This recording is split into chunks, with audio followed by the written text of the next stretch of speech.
Have you ever signed divorce papers while holding a positive pregnancy test in your other hand? I did, and I said nothing. Because sometimes silence is the only weapon we have left when our entire world crumbles around us. My name is Natalie Park, and 6 months ago, I was married to the man I swore to love until death. Today, I'm married to the richest man in Vancouver, living in a Shaughnessy mansion worth more than everything my ex-husband owns combined. People think I won, that I showed him, that I came out on top. They don't know anything. They don't know that every morning I wake up next to a man who chose me not for love, but for revenge. They don't know the baby I'm carrying isn't either of theirs. They don't know the woman who destroyed my first marriage was actually sent by someone much closer to me than I ever imagined. And they definitely don't know my ex-husband, James Park, the man who threw me away like garbage after 8 years, is outside my new mansion right now, on his knees in the March Vancouver snow, begging me to come back. But I'm getting ahead of myself. Let me go back to the beginning. Let me tell you how love turned to hatred, how betrayal led to revenge, and how the truth, when finally revealed, absolutely destroyed every single one of us. It was a Tuesday in September. I remember because Tuesdays were always our day. Tuesday night was Korean dinner night that I'd cook for James. Japchae, galdi, kimchi jjigae, all the dishes my grandmother taught me before she died. James loved it. Said my cooking was better than his mother's back in Seoul. 8 years of marriage, 8 years since we met at Granville Island Market, both reaching for the last package of gochugaru at H Mart. He smiled, said, "You take it," in Korean with that Seoul accent I found charming, and I said, "No, you take it," because my mother always taught me to be polite. We ended up sharing the gochugaru, and then sharing coffee at the Starbucks next door, and then sharing our lives. 2 second-generation Korean Canadians trying to balance their identities between East and West. It seemed perfect. But that Tuesday in September, when I came home from my job at the art gallery in Gastown, I found James sitting at our kitchen table in our Kid Solano apartment. He wasn't alone. There was a woman with him, beautiful, elegant, long straight hair falling perfectly over her shoulders, wearing designer everything. The kind of woman who makes you immediately check your reflection and find yourself lacking. She had her hand on his arm, too familiar, too comfortable. "Natalie," James said, standing up quickly, too quickly. "This is Lauren Chen, my college girlfriend from Princeton. I just got back from Paris. Fashion business, you know? James and I ran into each other at Cafe Medina yesterday, and I just had to reconnect with my old flame." Old flame. The words hung in the air like smoke. She spoke fluent Korean, perfect Korean, better than mine. I'd heard about Lauren. Of course I had. In 8 years of marriage, her name came up maybe twice. Always casually. Always, "Oh yeah, I dated someone in college, but it didn't work out." Never with details. Never with this look on his face, the look he was giving her right now when he thought I wasn't watching. "Nice to meet you," I said, setting down my purse. My hands were shaking. I shoved them in my pockets. "James, can I talk to you for a second?" "Actually, I should get going," Lauren said, standing gracefully. Everything she did was graceful. "But James, we should definitely continue our conversation about the partnership opportunity. I'll contact you." "Right." After she left, trailing expensive perfume, I turned to James. "What was that about?" "Nothing, babe. He's looking for investors for her fashion startup. Thought I might be interested." He pulled me close, kissed my forehead. "You smell like paint. Bad day at the gallery?" I let him change the subject because I wanted to believe him. That's what you do when you love someone. You give them the benefit of the doubt. You trust. I should have known better. Over the next 3 weeks, Lauren became a constant presence. She'd text James at all hours. I saw the notifications lighting up his phone in Korean. She'd call during dinner. She'd need his business advice on weekends. And James, my husband of 8 years, started changing. He'd spend an hour getting ready before meeting her for coffee to discuss business plans. He'd buy new clothes, designer brands from Korean boutiques he never cared about before. He'd come home smelling like her perfume and swear he didn't notice. "You're being paranoid," he said one Friday night when I asked why he was meeting her again. "Lauren's just an old friend, and this investment could be huge for us." Us. He said us, but he meant him. James had been working in tech sales for 6 years, making decent money, but never the fortune he dreamed of. His startup company, Modern Tech, was doing okay, but not great. He wanted more. He always wanted more. Like his parents, who immigrated from Seoul with nothing and built a successful restaurant chain. He felt he had to prove himself. "I don't trust her," I said quietly. We were in our bedroom.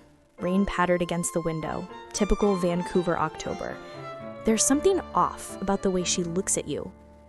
"The way she looks at me?" James laughed. Actually laughed. "Natalie, are you serious right now? She's a friend, a business opportunity. Stop being so insecure. You sound like my mother when she gets jealous." Insecure. The word stung, because part of me wondered if he was right. Was I being irrational? I had put on weight over the years. I wore the same clothes from H&M, while Lauren wore Chanel. I worked at a small art gallery making $45,000 a year, while Lauren talked about her Paris fashion connections worth millions. Maybe I was just insecure. Maybe I was just a jealous Korean wife like the stereotype. But then I found the hotel receipt. It was a Wednesday, not our Tuesday, just a regular Wednesday, and I was doing laundry. James's pants pocket. The Fairmont Pacific Rim, room 1407. Charged to his credit card last Saturday night. The same Saturday, he told me he was working late at the office. I stood in our laundry room, holding that receipt, feeling my world tilt sideways. 8 years. 8 years of being faithful. 8 years of supporting his dreams, his career, his ambitions. 8 years of cooking his favorite meals and laughing at his jokes and believing we were building something together. And he was sleeping with her. I didn't confront him immediately. I know I should have. But instead, I started watching, waiting, gathering evidence like I was building a legal case against my own husband. I found texts he forgot to delete. In Korean, "Last night was so good. I forgot how well we fit together. She doesn't understand me like you do. I think letting you go was a mistake." I found credit card charges, expensive dinners at Korean fusion restaurants, hotel rooms, a $3,000 bracelet from Tiffany that I never received, and I found calendar invites he thought were private. "Lauren, discuss future on a Tuesday, our Tuesday. My japchae dinner night replaced with her." I thought about my options. I could scream, throw his things out the window, cause a scene. That's what they do in dramas. That's what my mother did when she found out my father had a mistress back in Seoul before we immigrated to Canada when I was 12. But I did something else instead. I stayed quiet. I watched. I waited for him to tell me himself. He never did. Instead, on a cold November morning, the week of American Thanksgiving, because James always celebrated both Canadian and American holidays, he sat me down at our kitchen table and said words I never thought I'd hear. "Natalie, I think we need to talk about our marriage." I remember the exact mug I was holding. Blue ceramic with a crack running down the side that I kept meaning to throw away but never did. Kind of like our marriage, I guess. "Okay," I said, my voice surprisingly steady. "Talk." I've been doing a lot of thinking about us, about our future, about what I want from life. He couldn't look at me, just stared at his coffee. "And I don't think this is working anymore." This? Us. Our marriage. We've grown apart, Nat. You have to feel it too. I didn't feel it. I felt like I was in one of those dreams where you're trying to scream, but no sound comes out. Where you're trying to run, but your legs won't move. "Is this about Lauren?" I asked quietly in Korean. His face changed, just for a second. Guilt flashed across his features before he composed himself. "Lauren's been helping me see things clearly. She understands ambition. She understands what it takes to build something great. And I just feel like you and we're on different paths now. Different paths. Like 8 years of marriage was just a road that happened to diverge. I want a divorce, he said. In English. Like saying it in English made it less real. And here's the thing. I knew it was coming. I'd seen the evidence. I'd felt him pulling away, but hearing those words actually spoken out loud was like being punched in the stomach and stabbed in the heart simultaneously. There's someone at your firm who can drop the papers, he continued, like he was discussing a business transaction. I'll be fair about the division of assets. We'll both walk away with what we brought into the marriage. What I brought into the marriage, which was nothing. I'd married him straight out of college with student loan debt and dreams of being an artist. He'd helped pay off my loans. The apartment was in his name. The car was in his name. Everything was in his name because it's easier for tax purposes. I'd brought love. Apparently, that wasn't a divisible asset. Okay, I heard myself say. He looked surprised. Okay, if that's what you want, I won't fight you. My voice was calm, detached, like I was talking about someone else's life. I'll sign whatever you need me to sign. Just like that? He seemed almost disappointed, like he wanted me to fight, to beg, to make this dramatic like in the dramas his mother watched. Just like that. He left the table. I heard him go to our bedroom, heard him on the phone, his voice happy for the first time in months, speaking Korean. Yeah, she agreed. I know, such a relief. I'll see you tonight at the usual place. The usual place. They had a usual place. I sat at that table for 3 hours, holding my cracked blue mug, watching the rain turn to snow outside our window. Vancouver rarely gets snow, but that day, the universe decided to match my mood. That night, I slept on the couch. The next morning, James was gone before I woke up. There was a note on the counter, in Korean. Papers should be ready by Friday. My lawyer will be in touch. Friday. 3 days away. 8 years together, dissolved in 3 days. I called in sick to work, spent the day walking aimlessly through Vancouver in the November cold. I walked through Stanley Park, past the totem poles, watching families take pictures and lovers hold hands and thinking about how none of them knew that my life was ending while theirs continued like nothing was wrong. I ended up at the Korean Cultural Center in Burnaby, where my grandmother used to take me. The ajumas were gossiping over kimchi making, just like always. Mrs. Kim saw me and immediately knew something was wrong. "Natalie, what happened? You look like a ghost." I told her everything. Well, not everything, not about the baby yet because I didn't know about that yet, but about James, about Lauren, about the divorce. "That bastard," she clucked, patting my hand. "You know what you need? You need to show him what he lost. You need to find someone better, someone richer. Make him regret everything." I tried to smile. "It's not that easy, Mrs. Kim." "Nothing's easy, child, but sitting here crying won't change anything. You're young, you're beautiful, you're smart. Don't waste time mourning a man who doesn't deserve you." Her words stayed with me as I took the bus back to Kitsilano, back to the apartment that was never really mine, back to a life I was about to lose. Friday came. The divorce papers arrived by courier. Professional, impersonal. James wasn't even there. Just the papers and a pen and a blank line for my signature. I read every word. Community property laws in British Columbia meant I was entitled to half of everything acquired during marriage. But the prenup I signed 8 years ago, when I was young and in love and trusted him completely, waived most of my rights. I get $50,000. That was it. 8 years for $50,000. I was about to sign when my phone rang. Unknown number. "Miss Park? This is Catherine Lee from Westwood Medical Center. Your test results came back. I'm calling to confirm you're approximately 8 weeks pregnant. Congratulations!" The pen fell from my hand. Pregnant? 8 weeks? I counted back. October. right around the time I found the hotel receipt. One of the last times James and I had been intimate before he pulled away completely. I was pregnant with the baby of a man who was leaving me for someone else. My hands shook as I picked up the pen. I should tell him. That would be the right thing to do. Tell him he's going to be a father. Maybe he'd stay. Maybe he'd change his mind. Maybe.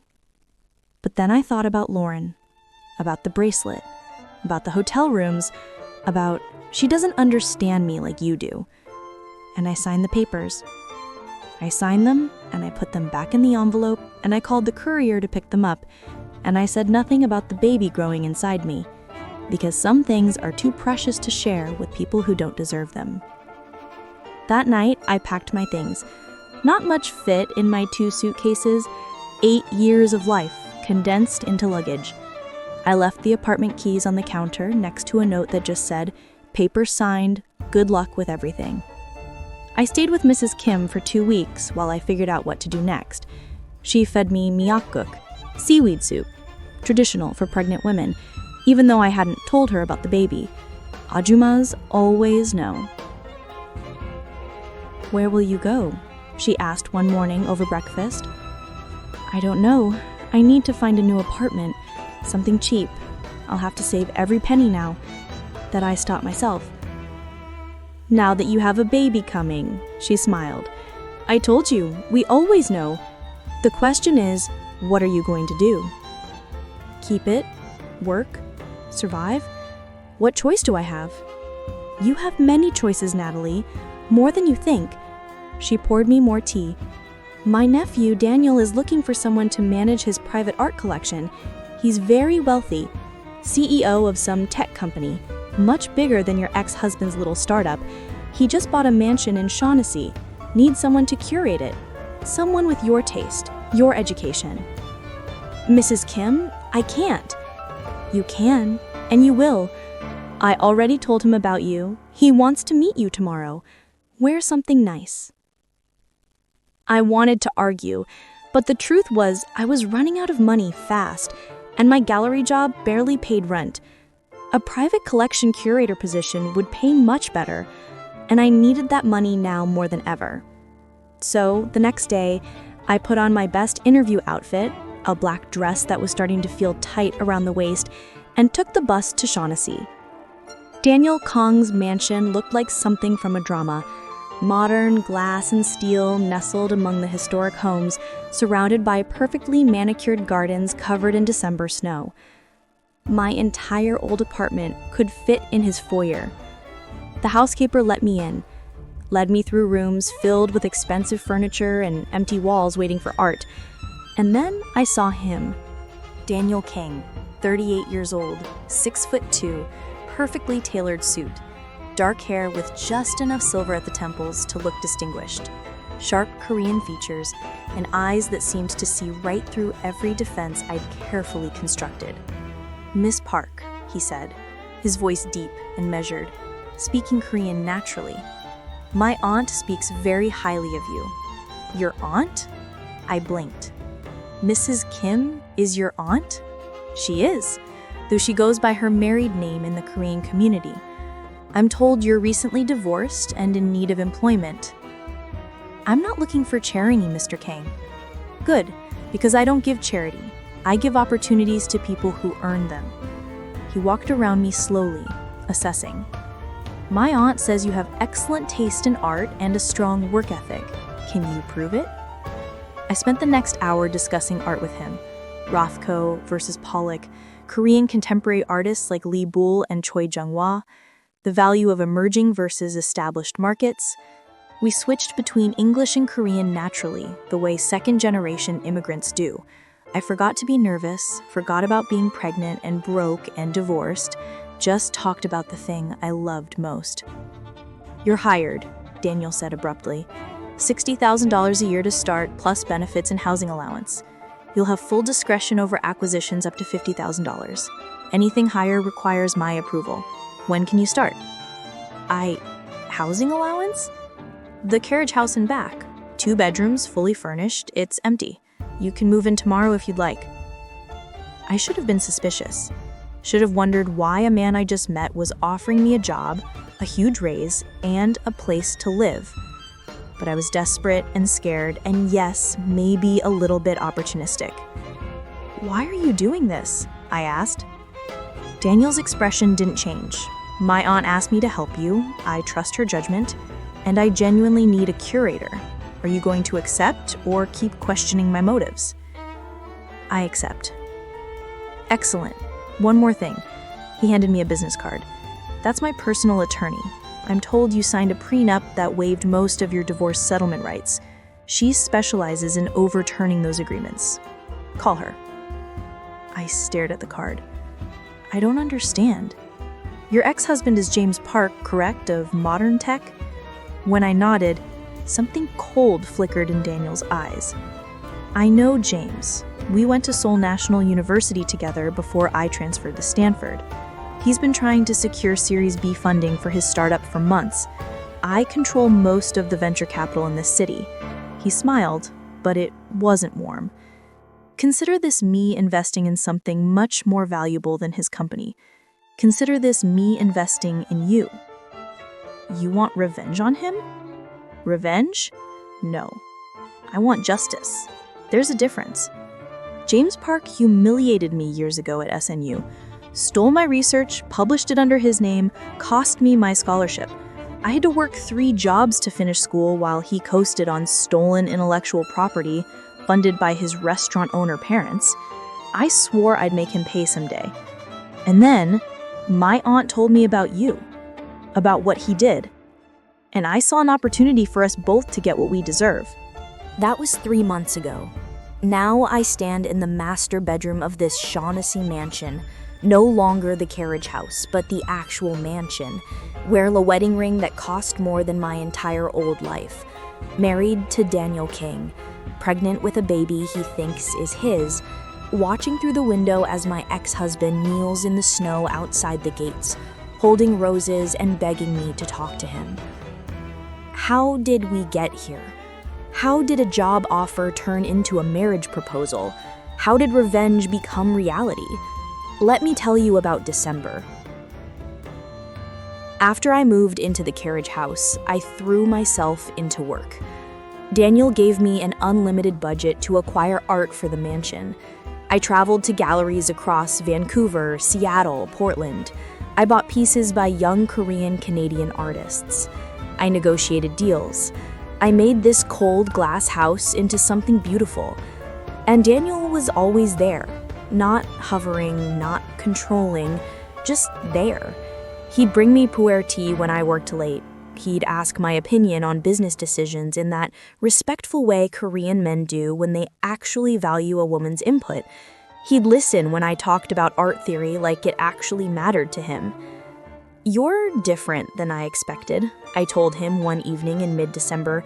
We were in his study, reviewing acquisition proposals. "How so?" "You're kind, present. You actually listen when I talk. Most Korean men I know, they just nod and then do whatever they wanted anyway." "Your ex-husband didn't listen?"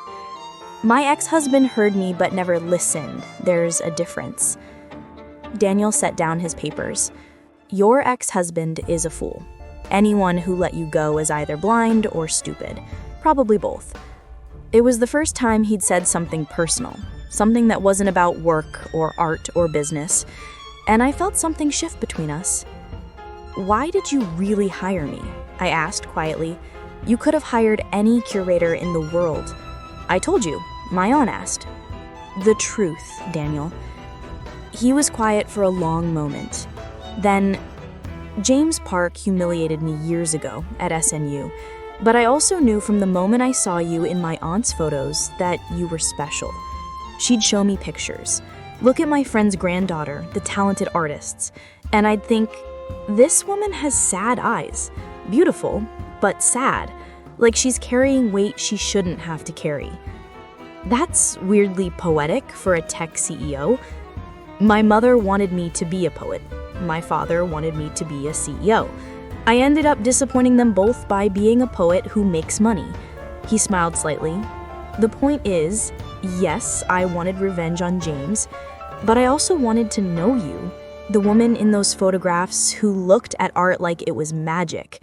And when my aunt told me what James did to you, I saw it as fate, a chance to finally meet you and destroy the man who hurt us both.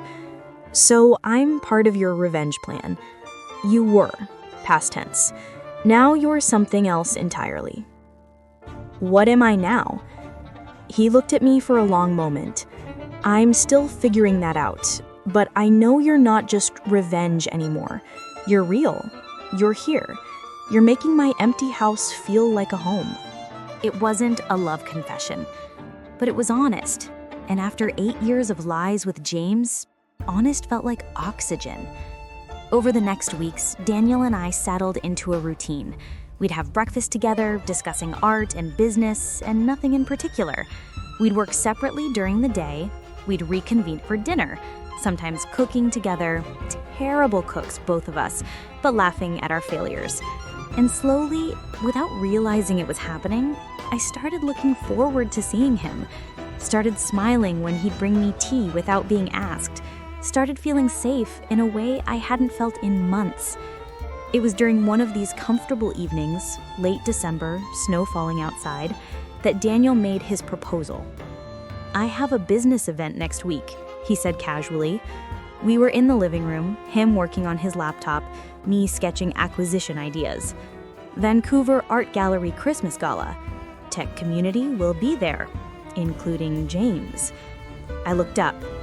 And I want you to come with me as my date. To make James jealous. To show James what he lost. There's a difference. I thought about it. The old Natalie, the wife who cooked Tuesday dinners and accepted crumbs of affection, she would have said no. She would have hidden. But I wasn't that Natalie anymore. "Okay, I'll go. I'll buy you a dress." "Daniel, you don't have to." "I want to. Consider it a work expense. You're representing my art collection, after all." The dress arrived 2 days later. Valentino. Deep red. Worth more than 3 months of my old salary. When I put it on, I barely recognized myself. The woman in the mirror looked powerful, confident, beautiful. Daniel's stylist did my hair and makeup. And when I walked down the stairs of the mansion, Daniel was waiting in the foyer wearing a perfectly tailored tuxedo. "You look beautiful," he said simply. Not flowery, not overdone, just a statement of fact. "Ready to make your ex-husband's life miserable?" "More than you know." We arrived at the gala in Daniel's Bentley. Photographers captured us on the red carpet. I held onto Daniel's arm, felt his solid presence beside me, and for the first time in months, I felt like maybe I was going to be okay. James was there, of course he was. Modern Tech had bought a table. He was networking, working the room, Lauren on his arm in a white dress that screamed, "Look at me." He didn't see us at first, but when he did, his face went pale. Daniel's hand was on the small of my back, possessive and public. He introduced me to everyone as his special friend, made sure James overheard every word. "Natalie?" James appeared beside us, shock written all over his face. "What are you doing here?" "Attending the gala," I said coolly. "James, this is Daniel King. Daniel, this is James Park, my ex-husband." Park. Daniel's handshake was firm, dominant. "I've heard so much about you." "All good things, I hope." "Interesting things," Daniel smiled. "Natalie's told me all about Modern Tech. Fascinating business model. Though I hear you're struggling to secure Series B funding." James's jaw tightened. "We're in talks with several investors." "Good luck with that. The tech investment market is brutal right now." He pulled me closer. "If you'll excuse us, I promised Natalie I'd show her the Rothko they just acquired. It was wonderful meeting you." He steered me away, leaving James standing there with his mouth open. "That was cold," I whispered. That was just the beginning. Over the next month, Daniel's plan unfolded perfectly. We went everywhere together. He bought me clothes, jewelry, took me to expensive restaurants, made sure photographers captured us together at every event. The Vancouver social pages started calling me Daniel's mystery woman, art curator turned billionaire's girlfriend, Cinderella story in Shaughnessy.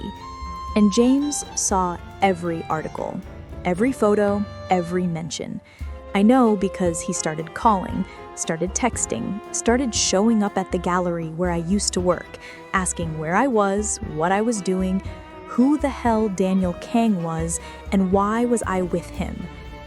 "You moved on fast," he said when he finally cornered me at a Starbucks in Gastown in January. "Did I? It's been 2 months since our divorce, James. How's Lauren?" His face darkened. "That's different." "How?" "Because I loved her. You're just doing this to hurt me." I laughed. Actually laughed. "You think this is about you?" "James, I moved on. I found someone better, someone who values me, someone who doesn't cheat." "I made a mistake." His voice dropped. "Lauren, she's not what I thought. The fashion business, the Paris connections, half of it was lies. And she's been asking for money. So much money. I think she only came back to me because you had money she could take." "Sounds familiar." I picked up my coffee. "I have to go. Daniel's waiting." "Natalie, wait, please. Can we talk? Really talk?" "We are talking. I mean, about us, about our marriage. I think I made a huge mistake. I think we should what? Get back together?" "James, you threw me away, treated me like garbage. And now that I'm with someone successful, someone who actually gives a damn about me, you want me back?" I shook my head. "It doesn't work that way. I still love you." 4 words that 2 months ago would have made me cry. Now they just made me angry. "No, you don't. You love the idea of me. You love that someone else wants me. You can't stand that I'm happier without you." I left him sitting there, walked out into the January rain. Daniel was waiting in the Bentley across the street. "How'd it go?" he asked as I got in. "Perfect. He's exactly where we want him." That night, Daniel and I celebrated at Hawksworth Restaurant. Champagne, which I couldn't drink but pretended to sip, expensive steaks, victory. "Phase 2 begins tomorrow," Daniel said over dessert. "I'm pulling funding from the 3 venture capital firms James was courting. By end of week, modern tech will be facing bankruptcy." "He'll know it was you." "Good. I want him to know." Daniel's eyes were cold, calculating. "And then, when he's desperate and broken, we'll deliver the final blow." "Which is?" "You marry me." I froze with my fork halfway to my mouth. "What?" "Marry me, Natalie. Not for love, for revenge, for security, for the look on James Park's face when he sees you become Mrs. Daniel Kang." "You're serious?" "Completely. Think about it. You get financial security forever. Your baby, yes, I know about the baby, gets a father, legitimacy, inheritance. You get to watch your ex-husband suffer. And I get exactly what I've wanted for 10 years. His complete and utter destruction. What do you get out of this?" I asked, "besides revenge?" "A wife who understands business. Someone intelligent, beautiful. Someone I actually enjoy spending time with." He reached across the table, took my hand. "I'm not offering you romance, Natalie. I'm offering you a partnership, a real one, where we both get what we need." I should have said no, should have run, should have recognized that marrying for revenge was even more toxic than marrying for love. But I was pregnant, broke, angry, hurt. And yes, a part of me wanted to hurt James the way he hurt me.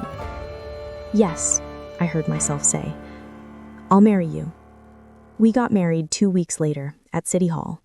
Small ceremony, no guests except Mrs. Kim. She cried, happy tears, sad tears. I couldn't tell.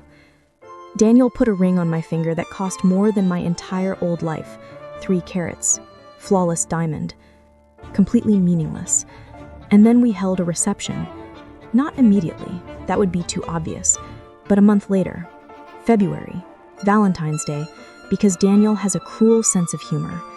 We rented the entire Vancouver club, invited everyone who mattered in tech and business, including James Park. I wore white, Vera Wang, cost $40,000, looked like a fairy tale princess. James showed up with Lauren. She looked uncomfortable. He looked destroyed. Daniel made a toast. To my beautiful wife, the smartest, most talented, most incredible woman I've ever known. I'm the luckiest man alive. He kissed me in front of 300 people, deep, possessive, claiming me publicly. When I opened my eyes, I saw James's face, broken, devastated, exactly what we wanted. Success, Daniel whispered in my ear. But here's the thing about revenge. It feels good in the moment, triumphant, just, but it doesn't fill the hole that betrayal leaves behind. That night, after the reception, after the guests left, after Daniel and I went back to the mansion we now shared as husband and wife, I sat in the bathroom and cried. Not happy tears, not sad tears, just tears. Natalie, Daniel knocked on the door. Are you all right? I'm fine. You're crying. I said I'm fine. He opened the door anyway, sat down on the floor next to me, didn't say anything, just sat there while I fell apart. I don't know what's wrong with me, I finally said. We won. James is miserable. I'm rich. I'm safe. My baby will have everything. So why do I feel like I lost? Because revenge doesn't actually heal anything, Daniel said quietly. It just masks the pain temporarily. Then why did you want this so badly? Because I'm an idiot who thought hurting the person who hurt me would make me whole again. He handed me tissues. I used you, Natalie. I'm sorry. I used you too. Then we're even. We sat in that bathroom for an hour. 2 people who married for all the wrong reasons, 2 people who barely knew each other but were now legally bound for life. What do we do now? I asked. I don't know. Figure it out as we go? He stood up, offered me his hand. But for what it's worth, you're not as terrible a wife as I expected. You're not as terrible a husband as I feared. It wasn't love. It wasn't even close, but it was honest. And after 8 years of lies with James, honest felt like a gift. The next 3 months were strange. Daniel and I lived like roommates who happened to be married. Separate bedrooms, polite conversations over breakfast. He went to his office, I curated his art collection. We were professional, civil. But something unexpected started happening. We became friends, real friends. He'd ask about my day and actually listen to the answer. I'd ask about his business and actually care about his response. We'd watch Korean dramas together, his guilty pleasure, it turned out. We'd cook dinner together. Terrible cooks, both of us, but we'd laugh at our failures. And my baby grew. First trimester became second trimester. My belly started showing. Daniel never asked questions, never pressed. Just made sure I had whatever I needed. Doctor's appointments, vitamins, foods I craved. You're going to be a good father, I told him one April evening. We were in the living room, him working on his laptop, me reading baby books. He looked up, surprised. I'm not the father, Natalie. No, but you'll be dad. There's a difference. What about James? Shouldn't he know? Why? So he can feel obligated? So he can claim rights? No, this baby is mine, and if you're willing, yours too. I'm willing. He closed his laptop. I want you to know something. This marriage, it started as revenge, but spending time with you, getting to know you, watching you build a life for yourself and your baby, I don't regret it. Not for the revenge, but because I genuinely like you, Natalie Kang. You're funny, smart, talented, stronger than you think. Are you getting soft on me, Daniel Kang? Maybe I am. It wasn't a declaration of love, but it was something. something real growing in the middle of our fake marriage. And then in May, everything changed. I was 5 months pregnant, just starting to feel the baby move, when Lauren Chen showed up at our mansion.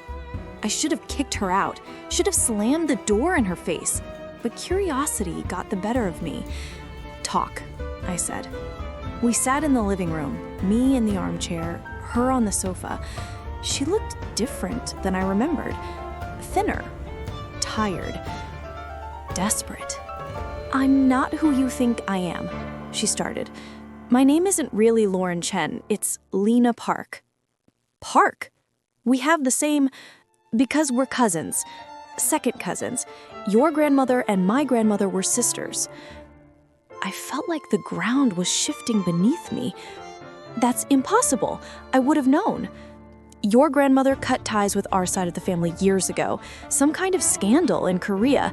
But my mother never forgot, never forgave how the wealthy Parks looked down on us, the poor Parks from Busan. What does this have to do with James?" "Everything. My mother sent me to destroy your marriage.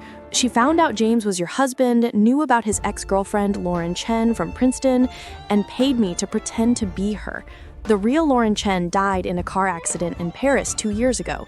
I stole her identity, created a fake fashion business, seduced your husband, all to destroy the wealthy Park family, one marriage at a time." I couldn't breathe, couldn't process.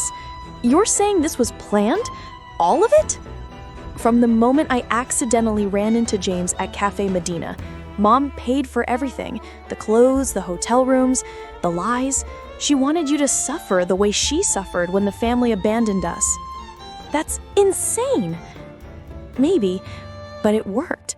Your marriage ended. James lost everything when his investors pulled out, and I thought I'd won, until I realized..." She stopped, tears streaming down her face.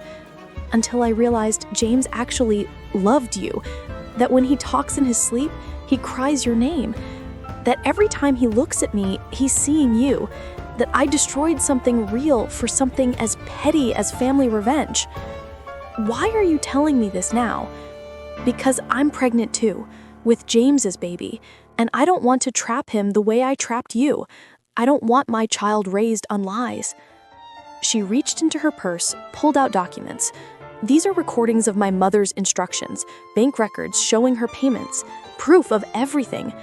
I'm turning myself into the police for fraud and identity theft, but before I do, I wanted you to know the truth." She left the documents and walked out, leaving me sitting there holding evidence of a conspiracy I never saw coming. That night, I told Daniel everything. He read through the documents, his face getting darker with each page.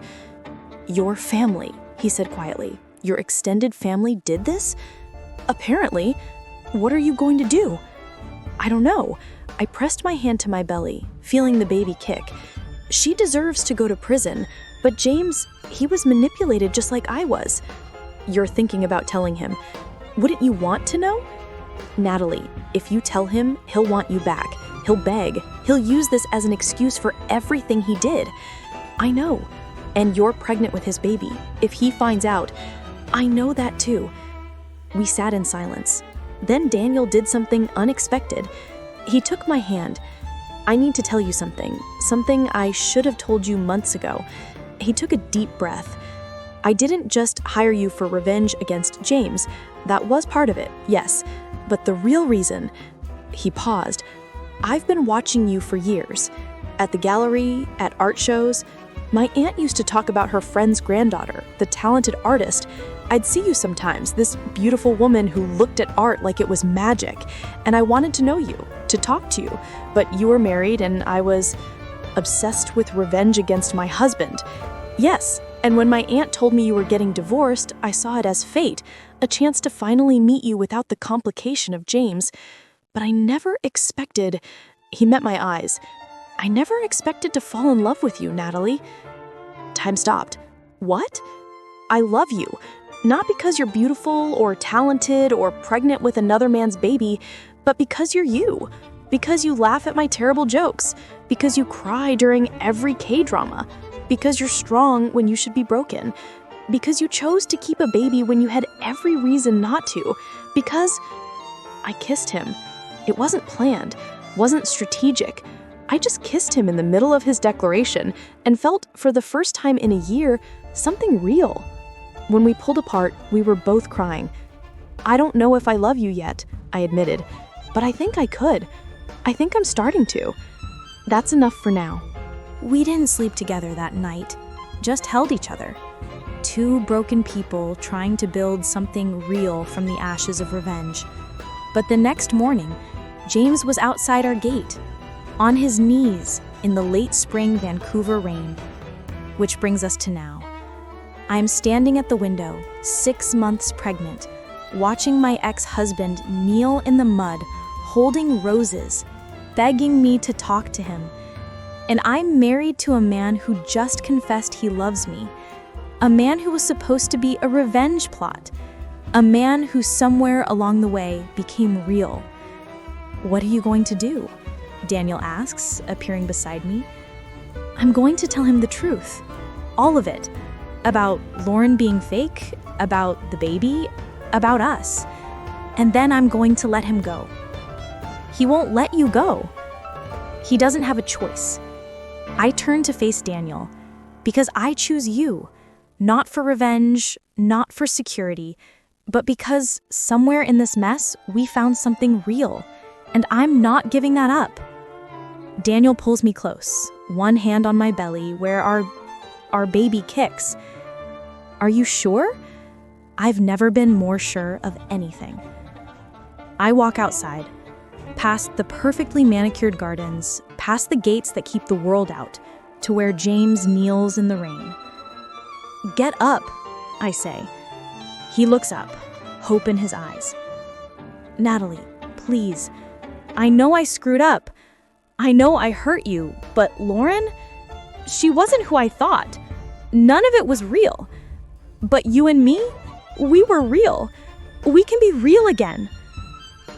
James, I'm pregnant. His face goes white. What? 6 months.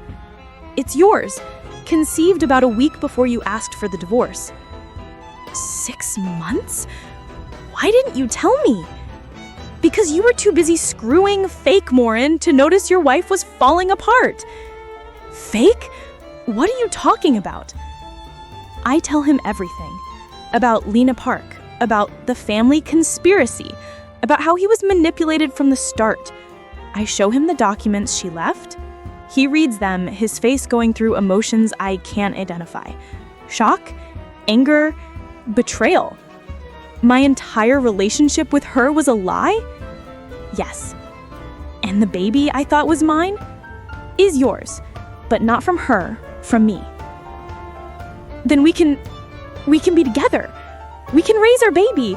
We can fix this, Natalie. Please. No. But the baby.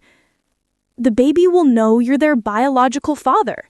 You can be part of their life, but I'm married now to Daniel, and he's going to be this baby's dad. You don't love him. You married him for revenge, for money. I married him for revenge, but I'm staying with him for love. Real love. The kind you and I never actually had. That's not true. It is true. James, you loved the idea of me. The Korean wife who cooked you dinner and supported your dreams and never asked for anything. You loved having someone who made you feel successful. But you never loved me. Not really. Because if you had, you wouldn't have thrown me away the second someone more exciting came along. Natalie, please. Go home, James. Sign the co-parenting agreement my lawyer sends you. Be a father to our child. But stop trying to be my husband. That position's filled. I turn and walk back to the mansion. Back to Daniel. Back to the life I chose. Behind me, I hear James calling my name. Begging. But I don't turn around. Because here's what I learned. Revenge doesn't heal you. Love does. Real love. Honest love. The kind that grows slowly in between the cracks of broken hearts. The kind I found in the last place I expected. Daniel is waiting inside. How'd it go? It's done. He knows everything. And I'm done looking backward. I'm ready to look forward. I take his hand, place it on my belly, where our baby kicks. Are you sure? I'm sure. We stand there in the home we built from revenge, but filled with something real, feeling our baby kick. Knowing that sometimes the worst thing that happens to you leads you to the best thing that ever could. 3 months later, I give birth to a healthy baby girl. We name her Grace. James is there at the hospital. He holds her, cries, promises to be a good father, and he is. He comes every week, brings gifts, helps with midnight feedings when we let him, co-parents like the mature adult he should have been years ago. But at the end of each visit, he goes home, alone, to his empty apartment, to his failed startup that he's trying to rebuild from scratch, to the consequences of his choices. And I go home to Daniel, to the man who was supposed to be revenge, but became my partner, my husband, my love. On Grace's first birthday, we're having a party at the mansion. James is there with his new girlfriend, someone kind, someone real this time, a teacher named Michelle who works with immigrant families. My extended Park family is conspicuously absent, cut off after the Natalie Park scandal went public. But Mrs. Kim is there, beaming like the grandmother she's become.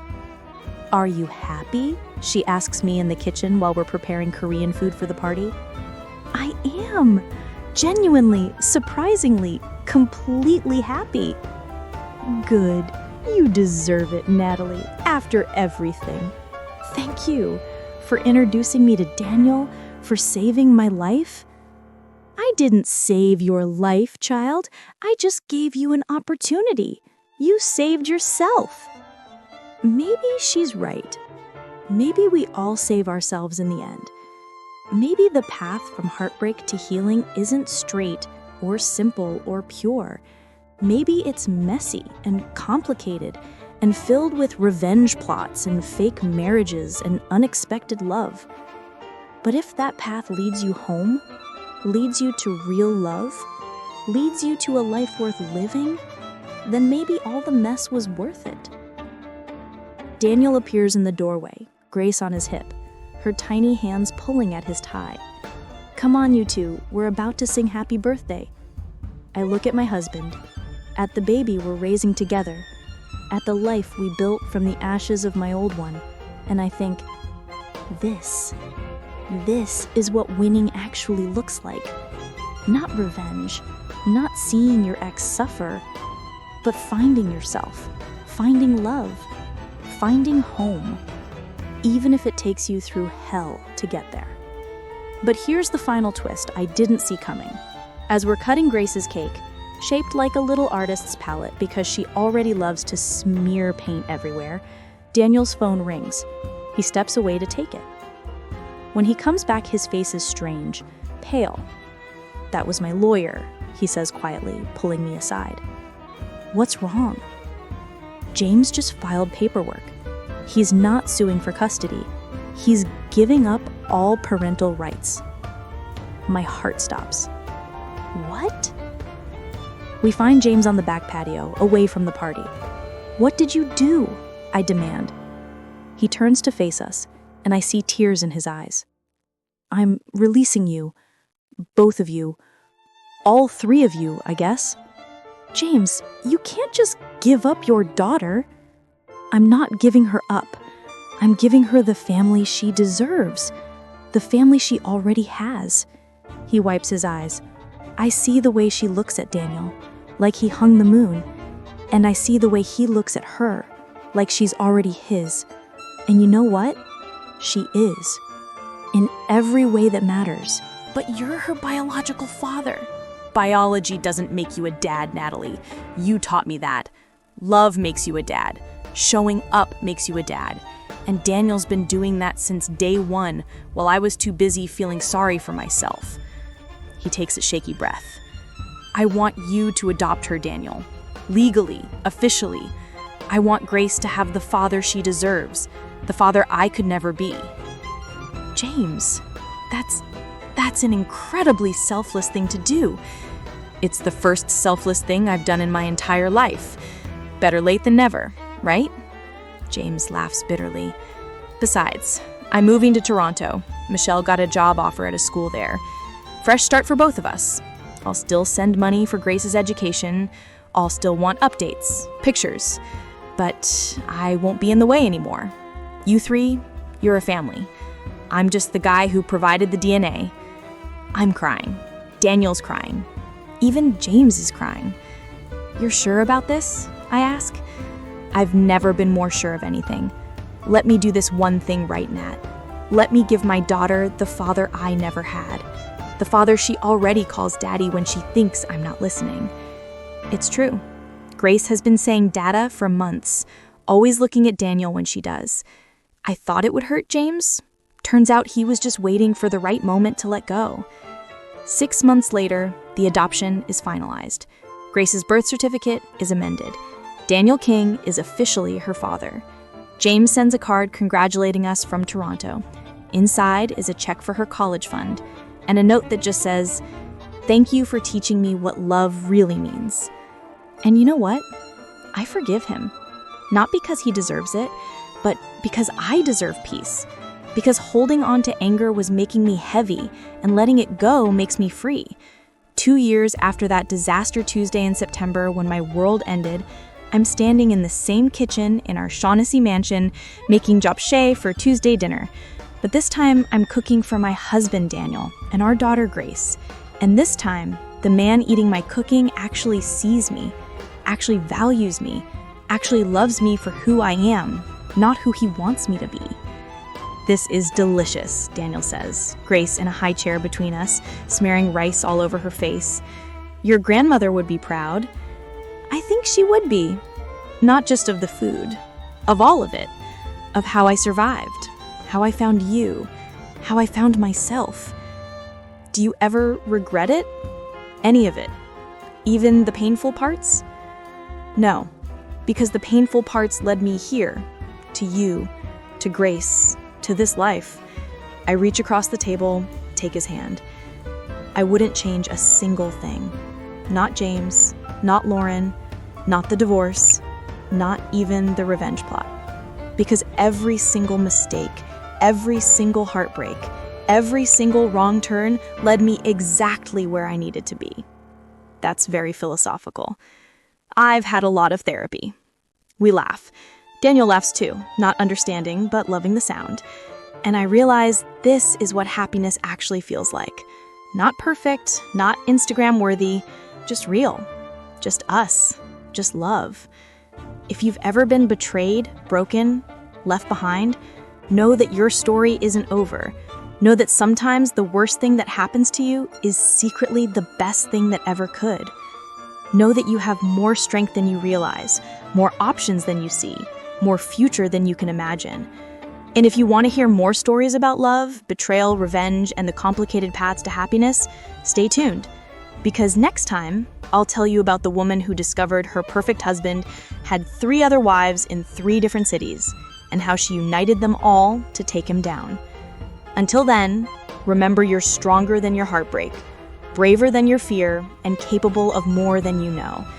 Sometimes you have to lose everything to find out what really matters. Sometimes you have to marry the wrong person to find a right one. Sometimes revenge leads to love. And sometimes the baby that wasn't planned becomes the greatest gift of all. That's my story. From betrayed wife to revenge bride to actual love. From heartbreak to healing. From darkness to light. And you know what? I'd do it all again. Every painful, beautiful, messy moment of it. Because it led me home.